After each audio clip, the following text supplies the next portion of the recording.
Well, hey, good afternoon. Thank you so much for tuning in. I am super excited to introduce my coach, my friend, Matthew Sutter. Matthew and I have been working together for a lot of years, Matthew, and you've been a blessing in my life. Matthew has been coaching me for like a long time, 6, 7, 8 years. I can't even, I can't count, but you have been a major blessing in my life, a coach, a mentor, a friend. We've grown together spiritually. God has just really used you in some great ways. And I mean every bit of that. So, hey, thanks so much for being on today, Matt. I really appreciate it. Hey, Brian, it's truly my pleasure. It's awesome to get to do this with you. And yeah, we've had such a long relationship, both personally and professionally. And I mean, it's kind of blended into both of those. And, you know, I never talk about having favorite clients. And I can also say you are absolutely in that realm, and you always have been. I love working with you. Same here, man. I appreciate that very much. So let's just go through a few things, Matthew, because I want to tap into your wisdom, into your experience.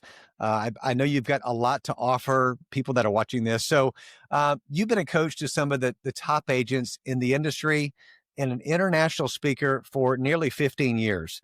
Was that something you intentionally set out to do? I mean, is that what you envisioned when you were maybe growing up as a kid? um, uh, Brian, if you had told me at any time earlier in my life that this is what I'd be doing on a regular basis, it would have never even crossed my mind. I mean, you know how God works, right? We go off on on a path that we think is the right path, and then He has different plans for us. And thankfully for His provision and His wisdom, He redirects us and reorients us. I had no idea I would be here, and yet at the same time, what's really cool is it's been clear to me that this is actually what my purpose was. And so because of that, like working with guys like you and being able to pour into other people, like that feels so in alignment with my purpose. And so it's really a wonderful thing. So when you say purpose, that's a big word, and it's kind of unpack that a little bit. When you say coaching and speaking is your purpose, can you explain a little bit more about that? Maybe what that looks like for you? Yeah, definitely. I've had the great fortune, and I really mean this, and part of it's a product of being in the industry for so long and seeing a lot of different circumstances, a lot of different market cycles. I've been very blessed to really get to speak, some of the largest of, real estate events, kind of consistently across the country. I've had the pleasure of working with great agents like yourself. I mean, just in the past few years, I've had really the honor of coaching and consulting and training 27 of the top 100 agents in the country, which is just beyond my wildest dreams to be able to have conversations with truly the best of the best. And where God has really taken me in this journey is a heart for believers that are pursuing a career in real estate. This is you, Brian, right? Because we've had so many conversations. This is an industry where it is really easy to lose perspective and to lose sight of what we're doing. And so for me, I talk a lot about purpose. So I said, for me, my purpose is in the speaking and coaching realm. Yet what I love to do is to get to work with guys like you, helping you tap into your purpose for what you're looking to do. Does that make sense? Yeah, Matthew, I've seen that the last couple of years, the kind of the purpose with believers and speaking to non-believers and believers, absolutely. But it kind of hone in, as we have talked more about as believers, to where God is kind of calling you to that space. So that's exciting. That's awesome. Yeah, it really is. I'm honored. And Brian, here's the cool thing. And this has been a big shift for me. And you and I have had these conversations before. I grew up really with a lot of baggage around making money. And unlike, a typical career path where you have a salary and it's a defined income, and in our industry, right, your income is unlimited. And for me, that was always a bit uncomfortable because I grew up, I think like a lot of believers, of course we grew up with the adage that the love of money is the root of all evil. And yet I think a lot of people are like me in that even though we understand the love of money is different than money, it's hard not to associate the two. And for me, I I grew up uncomfortable about it, and it took me really years and years and years until I think God really opened my eyes, and he said, "Well, Matt, what if making money in your career was actually a conduit to growing the kingdom?"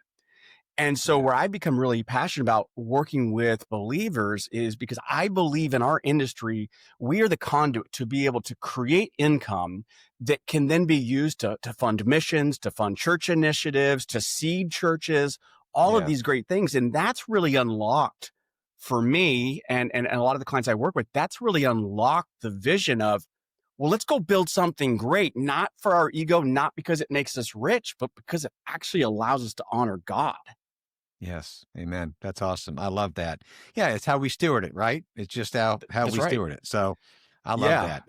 Yeah. Uh, so speaking and coaching, I know they're very different, right? And so you and I have had so many great coaching conversations, and yet I know you're out there speaking to so many different audiences and really training and helping, real estate professions. You've trained in our office before, my former office, and just you've done some great things for agents. So when it comes to coaching, what is it that you think makes like a great business coach, especially from a faith perspective? Yeah. I love coaching and I love speaking, and they're very different. At the end of the day, the beauty of coaching is you get to meet someone right where they are. And Hmm. and I love that idea. A lot of times, when I think of speaking, it's kind of like the idea of a speaker's job is to help kind of speak from the top of the mountain and say, "Hey, it's great up here. Come on up." But the difference with coaching is that you actually get to walk up the mountain with that person side by side, and so there's a great level of intimacy and collaboration and kind of mutual work together to get up. And one of the coolest things I think about coaching, especially coaching believers, is Hmm. we can be aligned in the purpose. See, Yes. I'm really driven. Like Brian, I love when you crush it. I love it when you have great years. I Hmm. mean, listen, you and I know this. The audience may not know Hmm. it. You continue to outpace the market. Hmm. When I look at last year and I look at this year, on most of our conversations, we talk about, hey, the average agent, they're way down, and yet you continue to be way up. And Yeah. that's such like a joy for me because I know that as you continue to build income, you're a great steward of your money, and you and your wife are very intentional on how you're doing. And I get my kicks out of that, quite frankly. Yeah, that's because you care. That's because you care. And I always tell you this whenever I tell you once in a while, because it's not like I show my months all the time to you. Say, Matt, you were a part of this. I just iconed again for my third straight year with our company. You're a big part of this. You're part of the reason that I'm able to do what I'm able to do. And you, man, I'll tell you another conversation for another time, but you helped transform my business when you helped me to finally get lead generation, how important it is, the disciplines, everything. I think it's been 3 or 4 years. It's been a game changer, but that's another conversation for another time. So, Yeah, um, no, and definitely. But the point I'd say to that, right, is that you had to make the commitment. So a mhm. coach can't do the work for the client. Um, and we were able to work together to figure out a vision for how you run your business or how you were going to do your lead generation. But you had to do it. And here's kind of like, if you don't mind, this is just kind of coming to Yeah, top of mind please. here to think Mhm. about this. Is that at the end of the day, as an entrepreneur, and you're an entrepreneur, probably most of the people listening to this are entrepreneurs, right? Real estate agents, by definition, are entrepreneurs. Mhm. And we're all trying to build something, hopefully, from our purposes, hopefully it's a conduit to grow the kingdom. But even outside of the faith-based space, at the end of the Mhm. day, we're creating a vision for where we want our business and ultimately our life to go. And it's way off into the future. And, the analogy that I keep thinking of, and I've kind of been playing with a lot over the years is, think back to when we launched a rocket and landed a man on the moon. Yeah. It was 1969, and I did some research several years ago because I found it fascinating. But the moon is 239,000 miles away. Dang. And think about Wow. this: 1969, right? So we have 1960s technology, Huh. And somehow we were able to orient a rocket ship 239,000 miles to land on a relatively, considering the distance, a relatively small body. And the Mm-hmm. more research I did, you'll get a kick out of this, Brian. Um, the best analogy I can give to kind of describe how monumental and challenging this was it would be similar to, like, if I took this pen. So I got a pen here. If you can't see the video, I've got a pen in my hand, and literally just a regular ballpoint pen. But landing, especially with 1960s technology, landing the rocket on the moon would have been very similar to me taking this pen up to the top of the Empire State Building, and from the very top balcony, dropping this pen and perfectly hitting a point on the ground that is so small that even if I was standing on the ground, the point would be naked to the visible eye.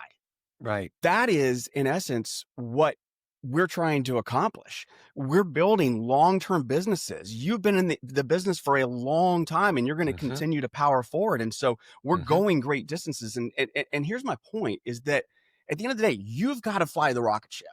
You've got to be the one that lands it. But at the end of the day, my job is to help you stay course corrected.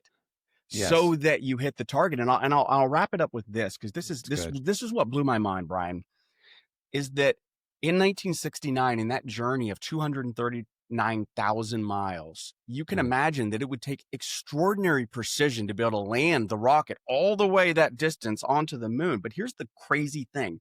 Brian, did you know that during its journey, the Apollo rocket was on course to its target, only 3% of its journey? Wow. It was actually off course 97% of the time. And so how did they get there? Well, the technology allowed it to course correct. So in other words, the computer couldn't stay perfectly oriented with staying straight, but it could detect anytime it was off, and it would course correct. That's what a coach does. Yes. The client's driving the rocket, but the coach is the computer that's helping to point out when you're getting off course. Does that make sense? That's good. Oh, that's so good, because you do that too. I'll get on and say, Matt, I was kind of weak in this area, and you help course correct me. And then you do this very well. And as an agent, I'm like, okay, he's making me dig deep, which actually, this is amazing. You'll ask me more questions. And I'm like, because nobody asked me those questions during the week, right? So you're my coach, you're helping, and you're drawing it out of me. Sometimes I want you to answer for me. You're like, Brian, I'm not going to answer for you. I'm not. You're going to dig it out of you, because really your answer may not be my answer, right? So you're bringing it out of me, which you continue to do that as a coach, which is the reason you continue just to up my game every year. Thank the Lord. Yeah, and the other thing in that, right, I love that you pointed that out, because I think there's a lot of times there's a misunderstanding between, let's say, coaching and consulting. And the major difference is consulting is coming in and telling someone how to do it. And there's nothing wrong with that. By the way, in certain instances, that can be very valuable. But the problem is, when you give someone the answer, they don't actually learn how to grow from it. They just implement it, right? It's the whole idea of you can give a man a fish, or you can teach a man a fish. Coaching is teaching someone how to fish. And so if we go back to that rocket ship analogy, you're the pilot. And if I tell you the answer, or if somebody else tells you the answer, you may be able to navigate an obstacle in that moment, but you didn't necessarily learn what you would need to do next time you face a similar obstacle. With coaching, the idea is, okay, Brian, you're a great pilot already, and I want you to come up with the answer. My job is to guide you so you're calibrated correctly, but I want you to come up with the answer, because 3 years down the road, you may face an obstacle that's somewhat similar, and now you're going to actually know how to navigate it yourself. Does that make sense? Good. That's the difference. Yeah, that's good. Yeah, I own it now, because I've done it before, the experience. Yes. Yeah. I love that. That's great. So as you look at real estate agents, both believers and non-believers, what are some of the biggest struggles? And it's 2025, right? So it's been quite a year for all of us.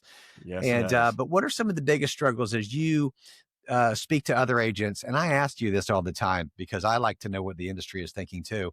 But what are most agents like going, Matt, I'm struggling with this. How can I have success? I mean, what are you seeing in the marketplace today? Yeah, I mean, and today is such a great indication for how I would answer it the same way, really, any point in the market, but it's extraordinarily true today. Is that we typically think of of trying to get to an end destination. We typically think of we're going to make these really long, monumental strides that will eventually get us to our destination. And the truth is, getting to our destination is really a series of baby steps. And guess what? Sometimes those baby steps are actually backwards. Like Hmm. one of the biggest myths when it comes to building any business is that what you're shooting for is this idea of climbing the mountain one step up, one step up, one step up, one step up, one step up, one step up, and it's never that. Right. Best case scenario, Brian, it's two steps Hmm. forward, one step back. Hmm. But here's what I want agents that are pursuing something of magnitude to understand is that two steps forward, one steps back still eventually gets you up the mountain. That's And good. most of us get so hung up in the step back as if that is some sort of cataclysmic failure that we Hmm. dwell in that space rather than just focusing on the next two steps forward.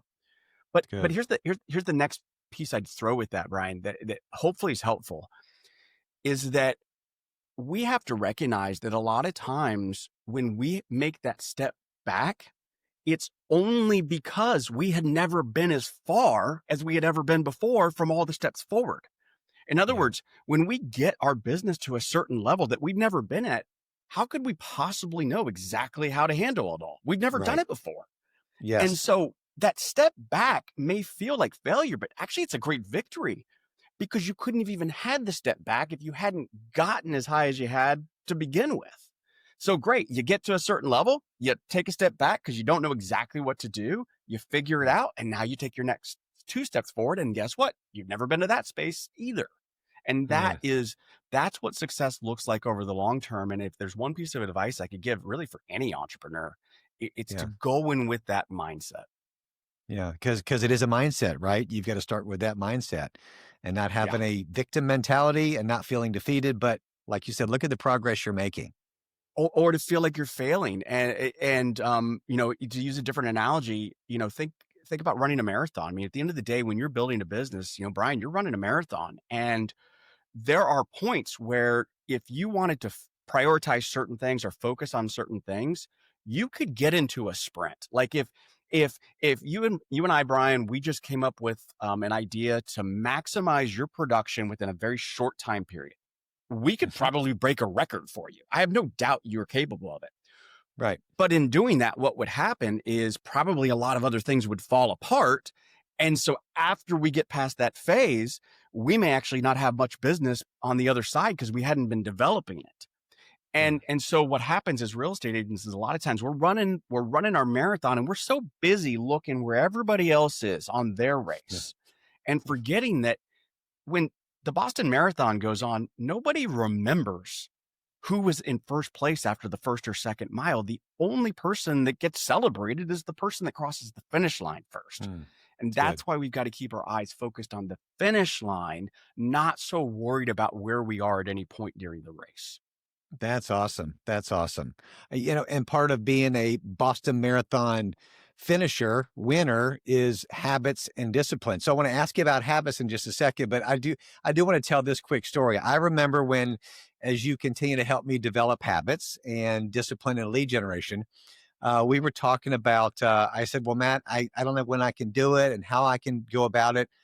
And 9 to 11 is when I'm lead generating right now. And I remember I had all these things that were bumping into my mornings, 10 o'clock, 10:30 to all the time. And you said, Brian, why are you doing that? I said, well, I need to go. He goes, and you explained to me, that's your lead generation time. You already have an appointment. You tell them no, and you move the appointment. And I'm like, I can do that? You said, yes, you can do that. You need to, because those people that won't work with you like that anyways aren't your people. Yeah. Right. And so now I realize that is a time block, a discipline, a habit that I have no matter what. And it's been part of the transformation and life change. So maybe talk about habits and disciplines. I know that's one that's been huge in my career. Yeah, and it's again a testament to you, Brian, because you were the one that was willing to make the shift. And when we make shifts, especially when we break other habits, whether they're good or bad, when we break them, it's actually very uncomfortable. So there's a few things I'd say. One, I've always admired the fact that you were willing to step into a space that wasn't necessarily your preference, right? And we've talked about this before, and I don't want to go too deep into this for this group, but you're a super high I for those people that are familiar with the desk. And what do high I's typically? Hey, it's routine, right? Yeah. High I's kind of want to be able to just do their thing in the moment. Yep. They got a lot of energy behind it. We're all over the place, kind of right. sometimes we're like, yeah. Yeah. So we had to get kind of clarity on, well, what was going to be the habit that you were going to create that was going to make sure that you would continue to have these accelerating years that you're having. Again, you just continue. I mean, it is absolutely testament to God's grace and his glory, and you have done the work. That is why you're outpacing so many other agents across the country, and you're way outpacing the market. But it's things like building the habits. And, when it comes to habit building, this is something I've just spent so much time studying because I think there's a lot of misunderstandings around building habits. So there's a few things I would say. The first is one of the great myths about habits is that they require a lot of discipline. And the truth is, habits don't actually require any discipline. Building the habit is what requires the discipline. Once the habit's maintained, it actually feels very uncomfortable when you don't do it. So, Brian, you and I are both pretty habitual around our workouts, right? We have our most days we're in the gym. And I don't know, Brian, how do you feel when you miss a day that you would have anticipated working out? My mood is not as good. I'm off. I just feel like I need to go do something. I'm irritable, not irritable, but I mean, I'm just, my energy level's down. I'm out of my routine, and I don't feel good. Yeah, because mentally, physically, everything. Exactly, because that habit's so ingrained because you've been doing this for years that it doesn't take you discipline to go to the gym. It's actually really off-putting when you don't go. But contrast that to somebody, you or I, when we were starting going to the gym consistently. How much harder was it, or how much more discipline did it take to go? It was a lot different. Yeah. A lot different. Yeah. So the first thing to understand about habits is it doesn't actually take discipline once you have the habit. It takes discipline to build the habit. So that's the first thing to understand. With that, then, the next piece to understand when it comes to habit building is to understand that when we are building habits, it actually does require discipline. So what we really want to focus on is building one habit at a time. And I know for me, Brian, I'm sure you're the same. I know you go to various real estate conferences and you get inspired at those, right? I know you've been to some great ones, right? Well, the normal feeling for most of us when we get inspired is we want to come back and get all these new habits into action. We're like, oh, I need to be doing this and this and this and this, right? That's the normal feeling. Would you agree with that? Yes, for sure. Yeah. And so what happens though is we're actually setting ourselves up for failure. Because building habits requires discipline, if we try to build too many habits at once, we typically do not have the willpower to actually be able to carry all of them forward. So the best practice is really this idea of habit stacking. So it's to pick one habit, get it ingrained. And by the way, it takes a lot less than most people think. On average, habits take about 2 to 3 months before they're ingrained. So focus on one habit. Then when that's ingrained, then we stack the next one on it. In fact, here's kind of a crazy thing. Do you know the number one reason why most people fail at their health goals, Brian? Yeah. Number one reason. By the way, it's not lack of willpower. It's not laziness. The number one reason that most people fail at their health goals is because a health goal actually requires two different habits. There's the exercise goal. So in other words, calories burned. And then there's the diet goal. In other words, calories consumed. And those are completely separate habits. And so why most people fail at their health goals is because they're trying to build two completely different habits, both of which that do take a lot of discipline at the beginning, and it's too much. When you look at the research, it is actually far better to just pick one of them. pick one of them, get that ingrained, then add the next habit on. That's the idea of habit stacking. Build one habit at a time on top of each other. I love that, because it's like the steps of a righteous man are ordered. Like, as God puts it on your heart to order it, you just do that next step, and then that next step, and then one step at a time. So I like how you simplified that. You got it. You got it. And then the last piece I'd throw in there, and you and I've had plenty of conversations around this, at least indirectly, is, well, let me use this analogy, Brian. Be honest, not a trick question. Are you a rabid tic-tac-toe player? Do you just wake up every morning and be like, I cannot wait to get some tic-tac-toe games in? That's probably not me, to be honest with you. Probably not you.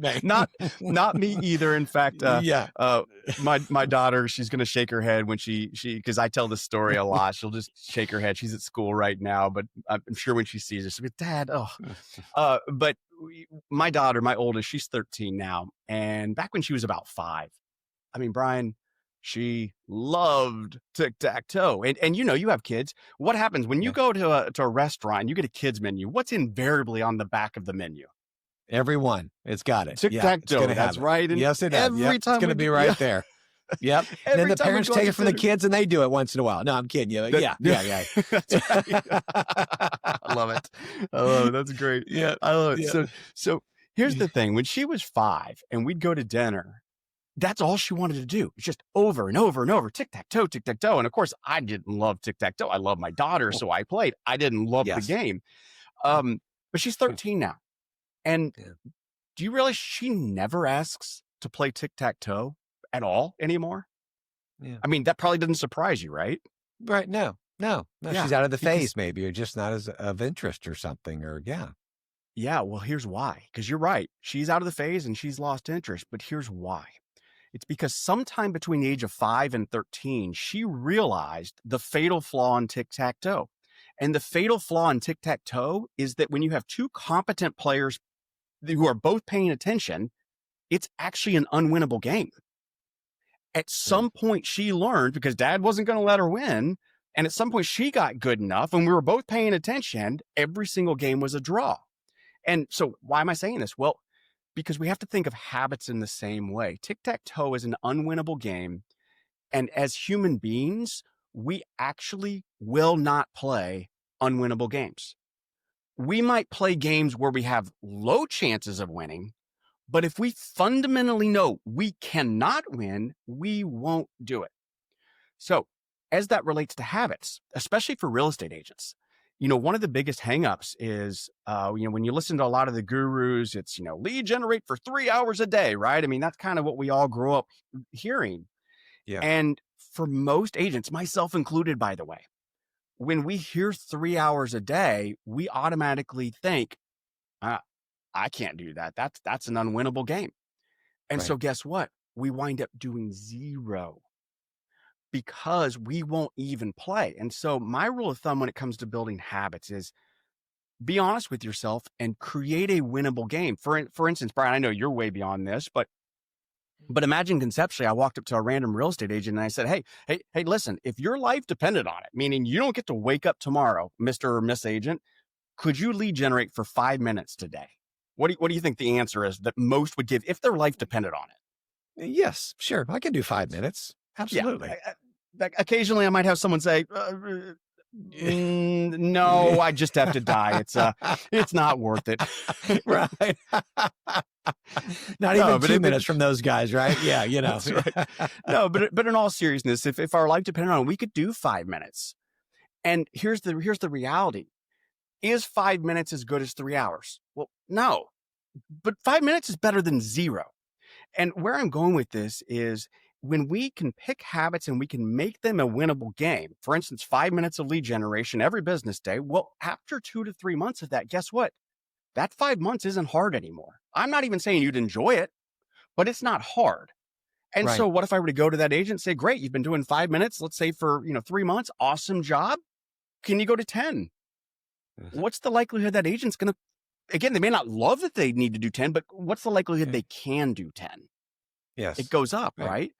And so Mm-hmm. think of habit progression as create winnable games, because we won't play an unwinnable game, and just build up. And here's the thing. It may take you a year or even two to get up to, let's say, an hour. And yes, again, we're not living in a la la land. An hour's not as good as 3 hours. And yet an hour is way better than zero. And it's way better than what most real estate agents are doing. That's so good. That is so good. I hope people that are watching and listening to this can just grab that concept, because habit stacking, 5 minutes and 10 minutes and 15 is very winnable, right? And it will absolutely change and transform your real estate business and your life, no matter what you're doing. So that is great advice. I love that. Thank you. Awesome. We've talked about this market. Just a couple more questions, Matthew. What advice would you give agents who are experiencing this market shift that we're in right now?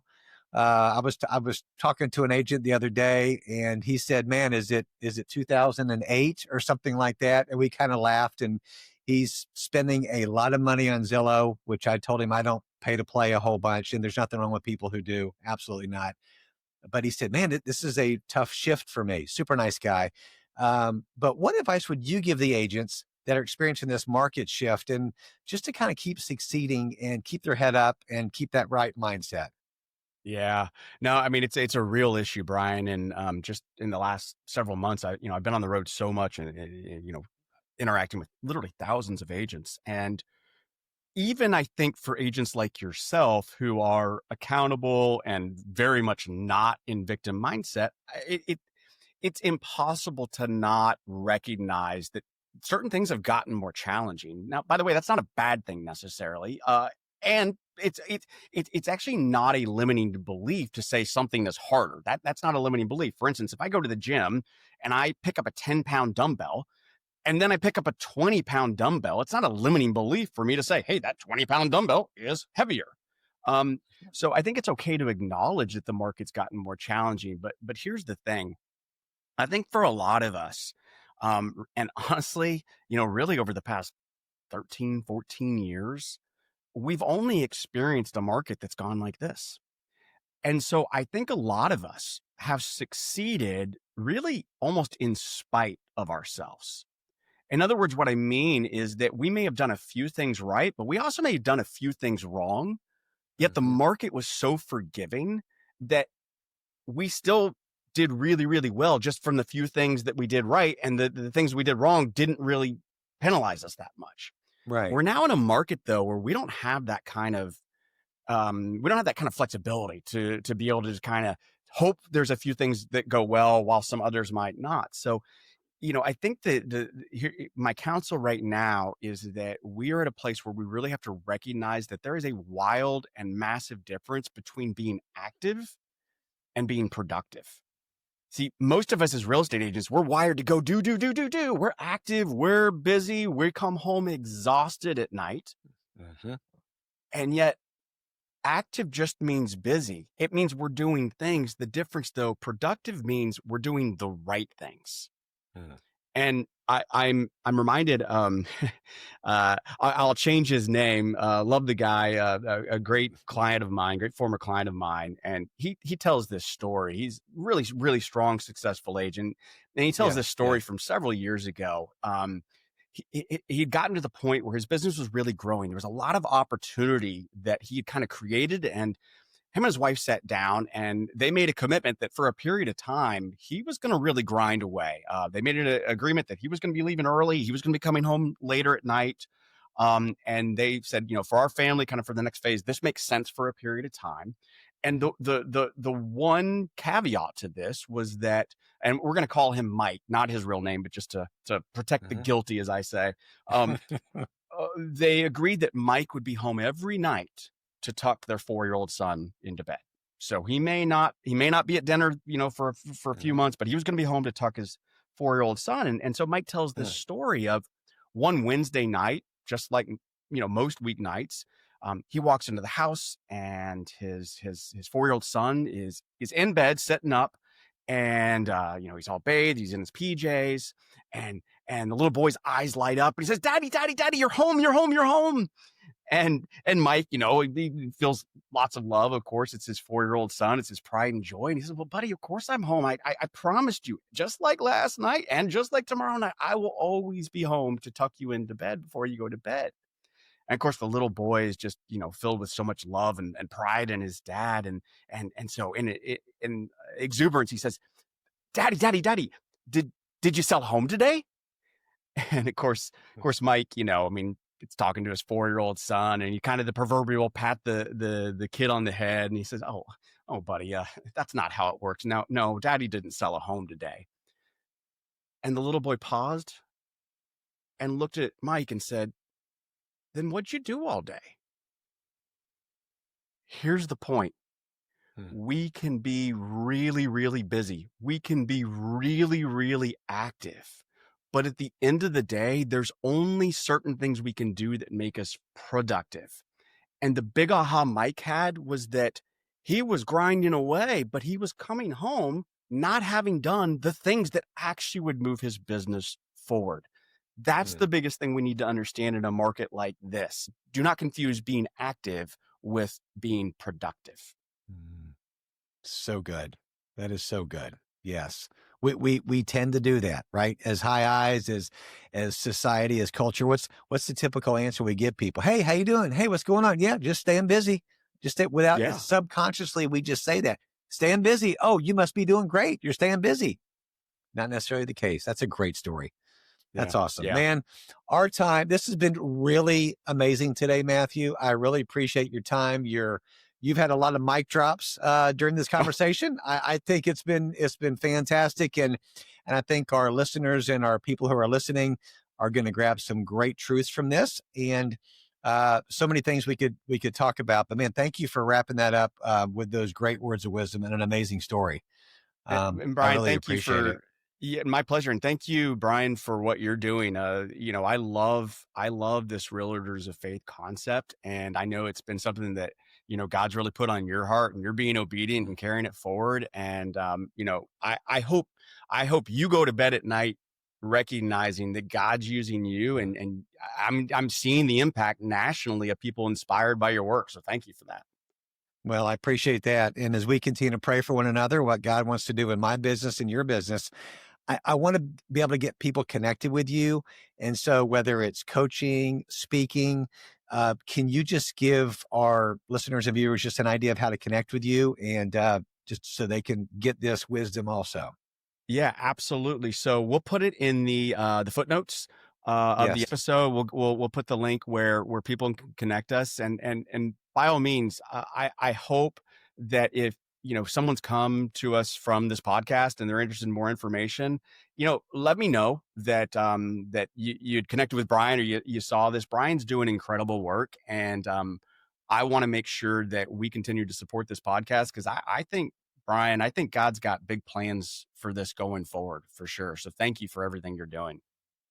Thank you, friend. Hey, and really enjoyed it, man. Have a great day. God bless. Yeah, you too. Thanks, Brian. See ya. Thanks. See ya.